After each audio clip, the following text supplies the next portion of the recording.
Halo, perkenalkan nama saya Karen Apoklisna Menalu dari kelas 10 MIA 1. Di sini saya akan mempresentasikan tentang masalah ekonomi dari bab 2. Bagian-bagian yang akan dibahas dalam bab ini adalah permasalahan pokok ekonomi, ekonomi mikro dan makro, sistem ekonomi, dan sistem perekonomian Indonesia. 1. Permasalahan pokok ekonomi. Masalah ekonomi klasik, produksi. Produsen menentukan bagaimana menghasilkan barang dan jasa agar bisa memenuhi beragam kebutuhan yang muncul. Distribusi, distributor menentukan bagaimana barang dan jasa sampai kepada konsumen yang membutuhkan. Konsumsi, konsumen menentukan bagaimana barang yang beredar dapat dikonsumsi sesuai dengan kebutuhan yang ada. Masalah ekonomi modern, what?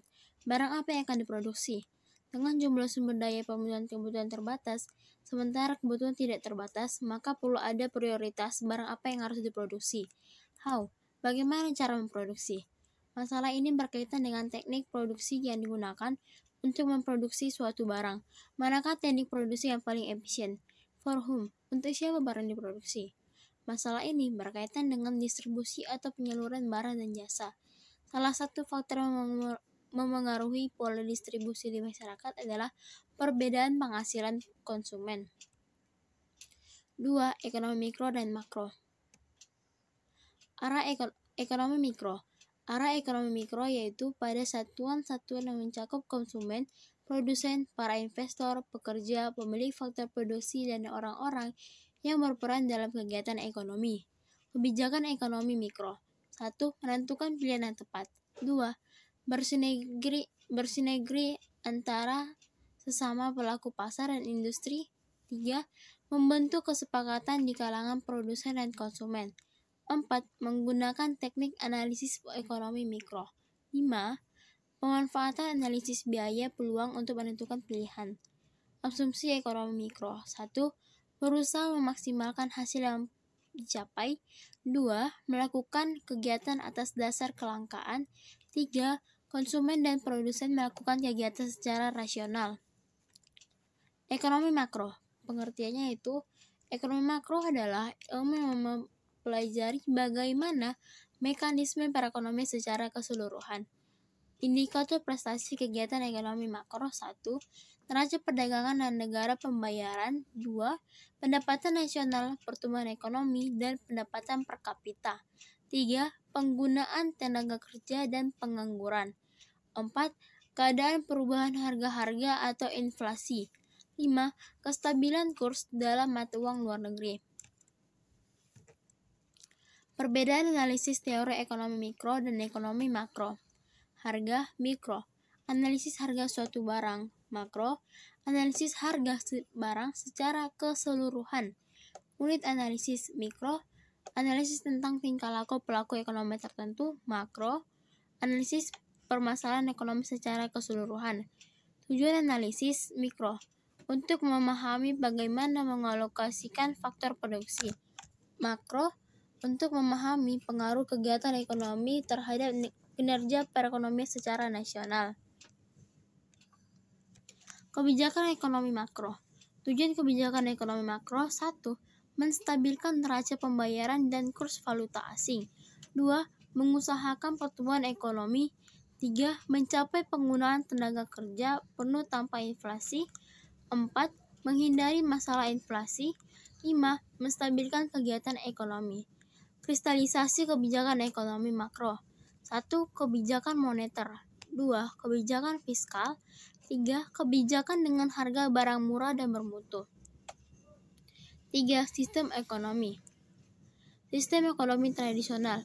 Sistem ekonomi tradisional merupakan sistem ekonomi yang masih menurut pada adat istiadat dan kebiasaan secara turun-temurun dalam melakukan kegiatan ekonominya. Kelebihan dan kekurangan. Kelebihan. 1. Tidak adanya persaingan karena semua dilakukan berdasarkan kebiasaan. 2. Masyarakat tidak terbebani target tertentu karena semua kegiatan dilakukan untuk memenuhi kebutuhan sendiri. Kekurangannya, masyarakat hanya melakukan kegiatan ekonomi untuk memenuhi kebutuhan tidak bertujuan mencari keuntungan sehingga tidak ada motivasi untuk menciptakan sebuah kemajuan. Sistem ekonomi komando terpusat. Sistem ekonomi komando terpusat merupakan sistem ekonomi yang dikendalikan sepenuhnya oleh pemerintah, baik dalam kepemilikan faktor produksi maupun alokasi penggunaan sumber daya. Kelebihan dan kekurangan. Kelebihan, masalah ekonomi atau ketimpangan dapat dikurangi dengan pengawasan dan campur tangan pemerintah. 2. Pendapatan lebih merata. Kekurangan. 1. Kemajuan masyarakat terhambat. 2. Masyarakat dan swasta terkekang. 3. Monopoli oleh pemerintah yang tidak berpihak ke rakyat sangat merugikan. Sistem ekonomi pasar. Sistem ekonomi pasar merupakan sistem ekonomi yang memberikan kebebasan kepada masing-masing individu untuk melakukan kegiatan ekonomi. Pada sistem ekonomi ini, segala sesuatunya ditentukan oleh kondisi pasar. Kelebihan dan kekurangan. Kelebihan 1. Masyarakat lebih partisipatif dan kreatif. 2. Persaingan akan menghasilkan kemajuan. 3. Produk yang dihasilkan bermutu tinggi. Kekurangan 1. Ketimpangan meningkat karena pendapatan dan penguasaan faktor produksi yang tidak merata. 2. Adanya monopoli yang bisa merugikan masyarakat. Sistem ekonomi campuran. Sistem ini muncul sebagai bentuk ketidaksetujuan terhadap sistem ekonomi pasar dan sistem ekonomi terpusat dengan mengombinasikannya dan mengurangi kekurangan masing-masing dari kedua sistem ekonomi tersebut. Kelebihan dan kekurangan. Kelebihan 1. Pemerintah dapat memfokuskan perhatian untuk memajukan sektor usaha menengah dan kecil. 2.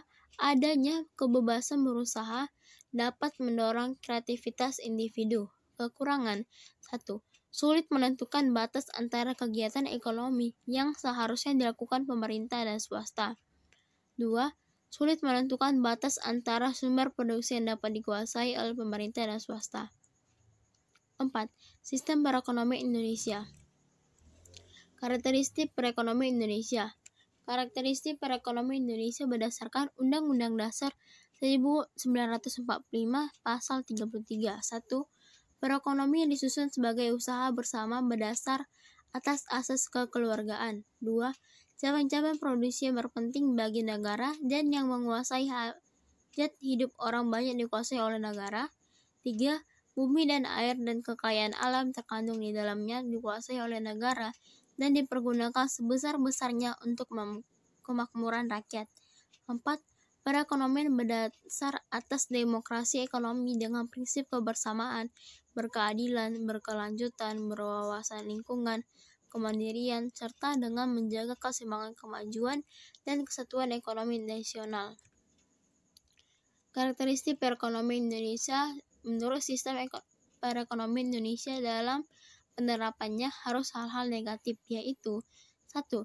Sistem ekonomi liberal yang bebas, yaitu sistem ekonomi yang menumbuhkan eksploitasi atau pemerasan terhadap manusia. 2.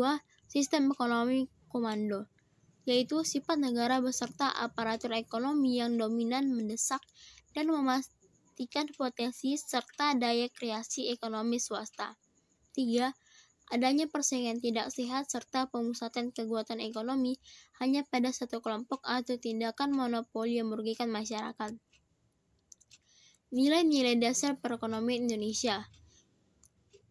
Nilai-nilai dasar perekonomian Indonesia menurut Undang-Undang Dasar 1945 Pasal 33. 1. Usaha bersama. Perekonomian disusun atas dasar usaha bersama antara pemerintah dan swasta. 2. Usaha vital dikuasai oleh negara dengan keberadaan BUMN. 3. Keputusan tentang APBN harus berdasarkan atas hak dan kedaulatan rakyat yang diwakili oleh anggota DPR. 4. Tiap warga negara berhak atas pekerjaan dan penghasilan. Terima kasih. Bye-bye.